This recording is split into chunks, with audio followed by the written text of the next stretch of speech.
morning. We finally got the beautiful sun out. Got a real nice breeze blowing. Cotton ought to dry up pretty soon. Sun came up an hour earlier today, but it's also going to go down an hour earlier today. We got about 3.5 inches or so rain from Hurricane Zeta. Gave the field 2 days to dry out. We know the lint's going to be dry, but the ground probably still going to be muddy. Yeah, there's still water out here. Hopefully the fields have firmed up enough that they'll hold the picker up. We won't create any ruts or anything or any problems that we got to go back and fix. So we still got about 2/3 of our cotton to pick, so we're going to get after it today, get as much done as we can. Headed to the field. Boy, it sure is good to see that sun out today. It's been MIA for like 5-6 days. And here we are. Chicken litter guys right behind me, ready to spread some chicken litter on this ground where we're going to plant wheat as soon as we can. Let's get this picker serviced and ready to go. Well, the ground ain't too bad. It's going to be a little soft, but I think it'll hold us up.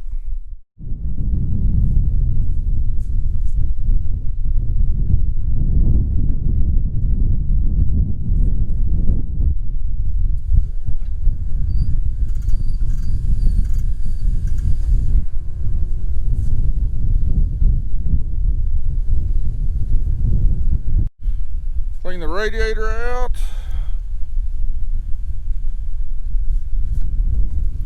Boy, this thing gets nasty in a day's time.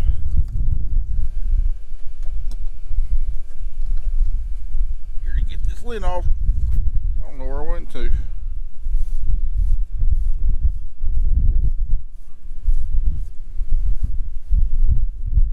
Alright, we need to adjust some doffers today.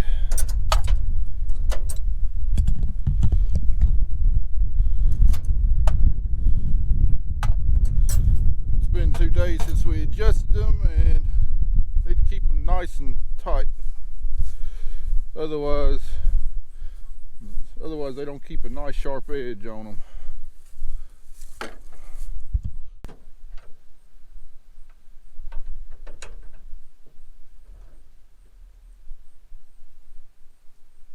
First thing we do is we get these rows of spindles lined up with this slot right here.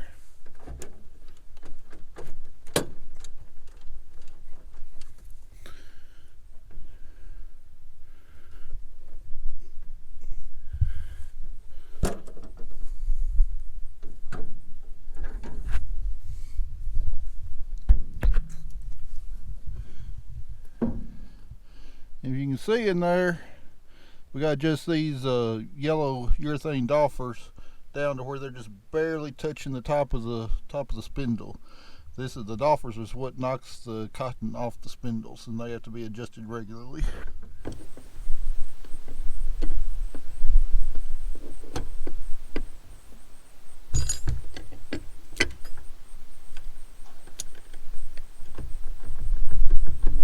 This down until we can just barely feel a little bit of drag on the doffers when we're twisting them back and forth.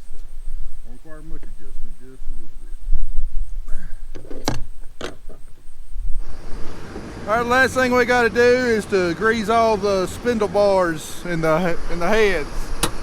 And this is what got us into problems with the rear drum. The cam track wasn't receiving any grease. The bars and stuff were, but the cam track wasn't, and that's what caused the problem. So we're gonna go through and inspect all 12 drums after we're done greasing and make sure that they all got grease. But we grease it till we start seeing grease coming out of the top of the bar necks there. This thing's got an onboard grease reservoir and a grease pump, and we got a tether right here that we use to rotate the heads to grease it with. I think we're just about there. Alright, if you look down in there, you can see grease coming out of the neck. We got grease right here on the cam track. And then we got grease dropping down onto the gears on top. So This drum is Griggs good, so we're gonna go through and check the rest of them. Oh, almost interrupted my visitor who is set up home while we've been gone. Back at it, finally. Some pretty stuff today on this nice sunny November day. Tell you what, snow blindness is real. Time for the sunglasses. Got a lot of fuzzies floating around today. Cotton's a little lighter. You have a little bit more of it just kind of come apart in the picking process.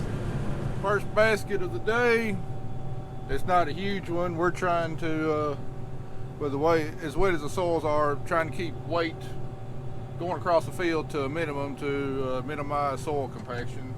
This picker's heavy enough as it is at I think like 42,000 pounds, so no reason in carrying around several extra thousand pounds of cotton on the back end if I don't have to. Well, it's a family affair today. We got Paige out here on the module builder. Kelly's on the other module builder. And then we got Carter Griggs getting his first action cutting cotton stalks with a bush hog. I really think he's enjoying himself. Well, it's November 1st. We're only about a third of the way through picking cotton. We're half done with planting the wheat. Tell you what, it's between my combine accidents, crops being delayed about 2 weeks, quite a few days of just kind of a damp, dreary weather. It's really been a frustrating October. Normally by this time we'd like to be either done picking cotton or right there at the very end of picking cotton. Get started planting wheat. Right now, 1st of November, we got a little over 400 acres of cotton still to pick. Still got about 250 acres of wheat to plant. Got 500 acres of double crop beans to cut. Our goal right now is to be done by Thanksgiving, but unless it doesn't rain the rest of this month, that's looking like a pretty tall task. We never like eating turkey on the combine, but we might have to be doing it again this year. The last several falls have really been tough. The last 2 falls, we had wet weather move in there in the later part of October, and we couldn't get in the field to get anything done. We were up against the gun to get our wheat planted, our cover crops planted. I think last year we finished up like 2 days before Thanksgiving. The year before that, we actually finished up the day after Thanksgiving. That year we had 2 drills. We just upgraded to our newest one, but we hadn't sold our old one yet. So we run 2 drills. I believe it was 42 hours straight to finish up getting our wheat planted and our cover crop planted. We actually didn't have a Thanksgiving that year. Kelly was out here in the field with us, and we didn't have any. There was no Thanksgiving dinner that year. It's the first time in my life I think we've actually ever missed Thanksgiving. And well, it's kind of shaping up that could be what this year turns out to be again. So the tractor behind me is a rental. So whenever I'm not actively smashing cotton, I sit in the truck. Paige is in her tractor turning it off so we don't waste fuel. It's also really, really windy and cold, so I'm gonna stay warm. It's so windy it's shaking the truck. As you can tell, the farm dog. Hi, Nels. The grand dog is loving it. You are so cute. Are you gonna take a nap? She's an Aussie Shepherd. We're gonna teach you to round some cows, aren't we? Can we teach you around some cows? Tell everybody hello. Where is she going? Excuse me, ma'am. Excuse me. She's a hot mess, but she's a lot of fun. I tell you, there's nothing more rewarding than having your kids out here working with you on the farm. It really makes me proud. Of course, our kids have grown up on the farm their whole life. I don't know if any of them are actually going to come take over the farm when it's time. The one thing we definitely tried to instill in them is learning how to work have a good work ethic, the importance of making their own money, not have things given to them. Kelly and I, we don't provide very many extras for our kids. Our opinion is that they need to learn how to work for them, have something that they want, to go out there and actually work and save up money. We believe in what that teaches them. It's the way that both of us were brought up, and we're trying to bring them up the same way. When Paige was 15, she had worked enough and saved up enough money to be able to buy her own car. Nate worked, he saved up money, bought his own truck at 15. He also bought a dirt bike at about, I think he was about 12 years old or so. Carter is now on his second dirt bike. Most of them he's bought and paid for with his own money. Not quite old enough to worry about a vehicle yet, but that day is quickly approaching. It really makes me proud to see my kids out here working. It's a joy to be out here and work with them, considering the long hours that Kelly and I both work out here on the farm. If it weren't for our kids being out here with us, we just wouldn't have a whole lot of family time. Working with family can definitely have its own challenges, but in the long run, it's extremely rewarding. Here's Paige. Working on a Sunday after she worked until 2 in the morning at her other job. It's very windy, extremely windy, and it's cold. The tarps it's really hard to get the tarps on. It takes 2 people to pull the tarp down and 1 person to drive. Kind of hoping that one doesn't fly off. Alright, so controlled chaos diary day 111.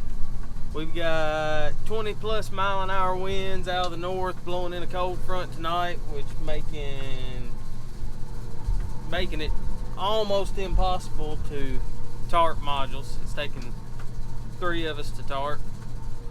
We've got truck drivers coming in as fast as we can pump out modules and trying to coordinate making sure we're out of their way, plus making sure we've got everything buttoned up so they can get it to the gin as quick as possible. And we're on the back side of a farm that's got about 97 washouts on it, and trying not to beat all the equipment to death moving this cotton so that the picker doesn't have to stop. So just a normal day out here at Griggs Farms LLC. And of course the Titans lost, so yippee.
Go for the green.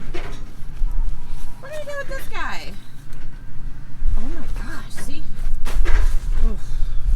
It's not big anymore. It's too big. November 1st, and we're not even done with cotton yet. I think Matt was wanting to get done by Thanksgiving, but I don't think that's going to happen, so my goal is to get done by December 1st. That would be nice. Nellie, come help me. This is my helper. She usually tears the tape off for me. Can you tear the tape? Good girl. We're going to teach you to pull the tarp out, aren't we? Yes, we are. That's a good girl. Good girl. Okay, hold on. Just give me a minute. Hold on. I'm going to get the tape tape off for me? Get the tape. Yeah, get it. Good girl. All right, get the other tape. Get the tape. Get it. No, wait, hold on. Get the tape. Get the tape.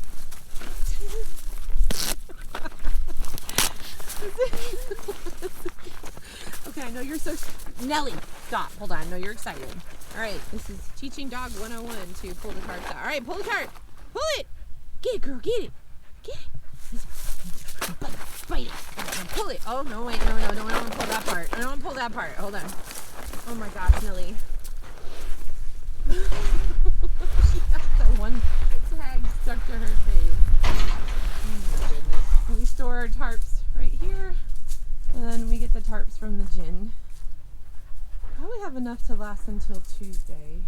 And then we'll just go get more. I'm going to show you how we pull off of a module.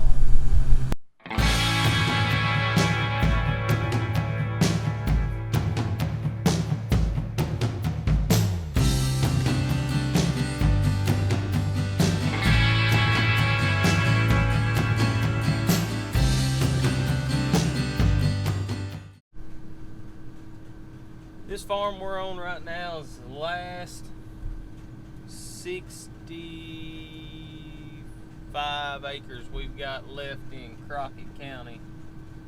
And then we will finally be moving over into Madison County to get started on some cotton we've really been looking forward to getting into. It's looked real great all year out spraying it. It's looked like a dynamite variety, and I'm really ready to see this picker run through it and see just how good it's gonna make. But until then, we're gonna keep rocking and rolling in Crockett County until we can get moved accordingly. Carter's still going strong, cutting those stalks. Sure seems like he's enjoying himself. Here we are, got the last pass of this farm. We're done with all cotton in Crockett County, and we're ready to move on up to Madison County, where I believe the cotton is going to be a little bit better. We got an extra inch of rain there in late July. I know the cotton looks really, really good. Anxious to see what it's going to yield. The next farm we're going to is actually a brand new farm to us this year. First year we've ever farmed it. It's 210 acres total. About 90 of those acres was in soybeans. We've already harvested them. They did real well. The rest of it's in cotton. Paige over there packing that cotton. All bundled up.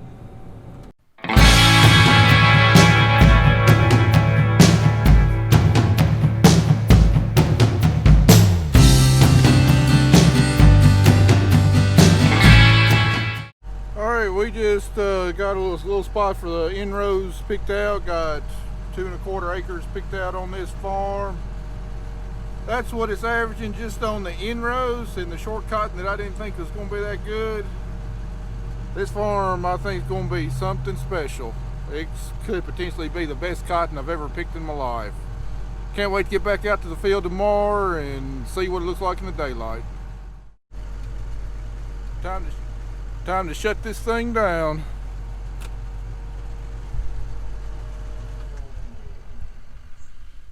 Alright, back here at the shop. Can't go home just quite yet. This morning when we got to the field, I noticed something here on the water wagon.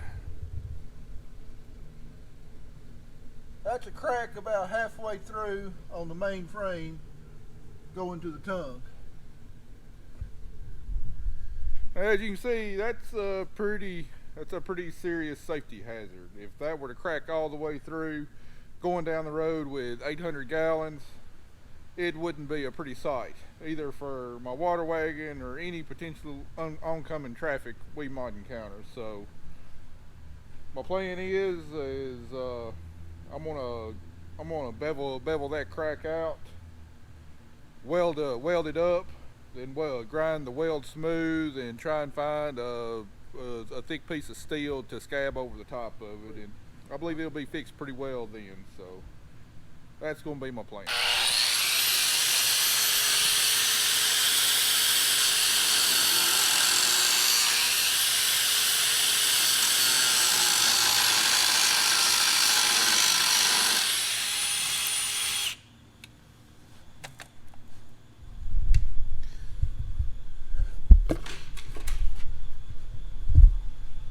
Alright, we got it beveled out real good. I drilled a hole there at the end of the crack to stop the crack. Now we're ready to weld it up.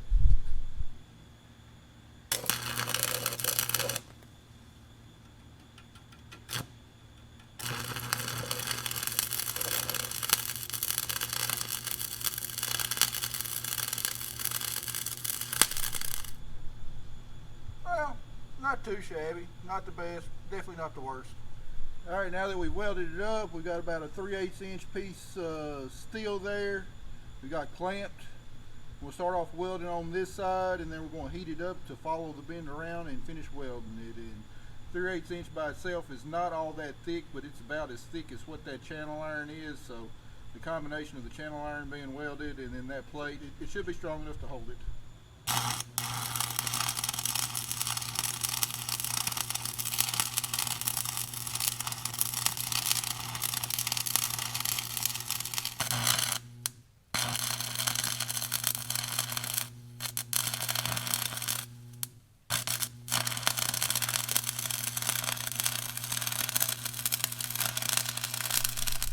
Well, there's the finished product. Hey, that's not the prettiest thing. I'm not by any means a professional welder, but most everything I weld stays together. So I think this water wagon is good for another 40 years, which is about how old it is. Well, guys and gals, I believe that's going to do it for this video. I think it's about 9:30, 10 o'clock at night. I'm ready to go home and get a shower and get ready to get back after tomorrow. We got a long stretch of some real pretty weather. We got a lot of cotton to get out. We got a lot of real good cotton to get out, so anxious to get back in the field tomorrow. So I'm gonna end this video now. If y'all made it this far, appreciate you watching. Appreciate if you would subscribe to our page, and be sure to hit the notification so you get notified whenever we put out new videos. So anyway, until next time, I'll see you in the next video.